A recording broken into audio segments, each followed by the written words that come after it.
Angeles at the age of 78, according to American media citing his family. His brother Jimmy Flynt confirmed the death to the Washington Post, originally announced by TMZ. According to the celebrity site, Larry Flynt died of cardiac arrest. Flynt had launched in 1974 his pornographic magazine Hustler, competitor of Playboy and Penthouse, which he considered old-fashioned, with very explicit photos and a deliberately scandalous tone. He then developed his empire with other publications, clubs and sex shops, studios specializing in X-movies and websites. In 2000, the businessman even opened a Hustler casino in the suburbs of Los Angeles, where he had been established for a long time. In October 2017, the lifted old man, nailed to a gold-plated wheelchair since an assassination attempt in 1978, had given himself a final blow by offering, on a full page in the Washington Post, $10 million, to which would provide him with any information leading to the dismissal of Donald Trump.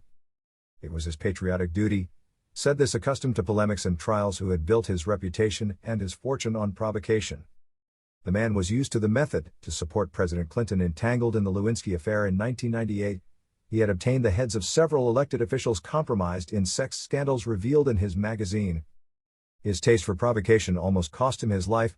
On March 6, 1978, near a court where he was prosecuted for the umpteenth time for obscenity, an extremist close to the Ku Klux Klan opened fire on him, leaving him paraplegic. The shooter, a racist serial killer who was not arrested until 1980 for other crimes and was never questioned for the attack, had not appreciated photos published by Hustler featuring partners of different colors. Larry Flynt's health from then on continued to deteriorate, making him dependent on painkillers and drugs. In underwear in court. Born in 1942 in a poor Kentucky village, Larry Flynt enlisted in the military at age 15 with a forged birth certificate. He was demobilized shortly after and became the king of the combination.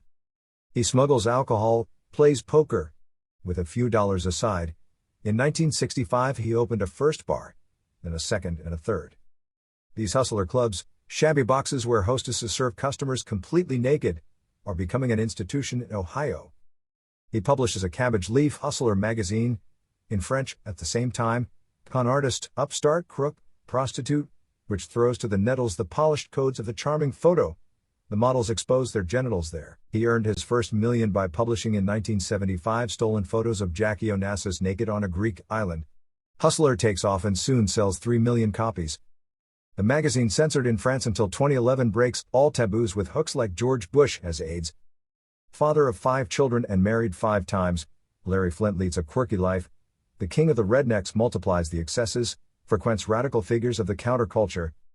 In 1977, an astonishing conversion to evangelical Christianity, under the influence of President Jimmy Carter's sister, gave him the fleeting desire to transform Hustler into a Christian magazine. Over the years, the Leagues for Virtue and feminists took him to court. Larry Flynt is jubilant. He pleads the right to obscenity and parody. He shows up in court in underwear cut from an American flag, goes to jail but manages to bring 2 cases to the Supreme Court. In 1987, the highest American court ruled in his favor against a televangelist mocked in an advertising parody. Milos Forman paints a glowing portrait of him in an eponymous 1996 film where he is played by Woody Harrelson. I have to admit that I never bought Hustler magazine and I believe I never will, the director wrote in a preface to Flynt's autobiography. But as long as I live, I will always admire Larry Flynt, his life, his courage and his tenacity, Forman said.